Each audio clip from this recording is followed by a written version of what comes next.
Let's talk about frame rate in car videography and how it's going to affect your video. Now, this guy is asking, I thought if you were shooting in 24 or 30 FPS, you can't slow down footage, and that's why people shoot in 60 FPS. If you are filming in 24 or 30 FPS, you are not going to be able to slow the footage down much beyond, I don't even think you can slow it down 80% without it getting extremely choppy, and that's because obviously you're missing frames there. So when you slow it down, it's going to look like a slideshow because you're not filling all of the frames, whereas you would be if you were filming in 60 FPS. Now, I'm going to make this as simple as possible, and we're going to break it down the easy way. So, when do you film in 60 FPS? The reason that I mostly film in 60 FPS when I'm filming my static shots where the car is sitting in place, not moving, or when it's like backing into a spot when that slow motion is going to look nice, is because I can make the shots look super buttery smooth.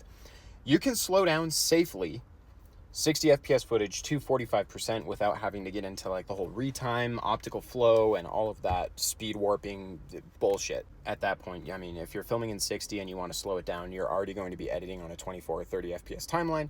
This is going to be based off of what you shot your motion shots in. So always remember that. Whatever frame rate you shot your rollers in, that is the frame rate that your timeline needs to be. Now, I did mention this about the frame rate in one of the previous videos. When you are specifically filming for social media, if that be Instagram Reels, if that be TikTok, YouTube Shorts, their native frame rate is going to be 30. So that is going to look the best on these social media platforms.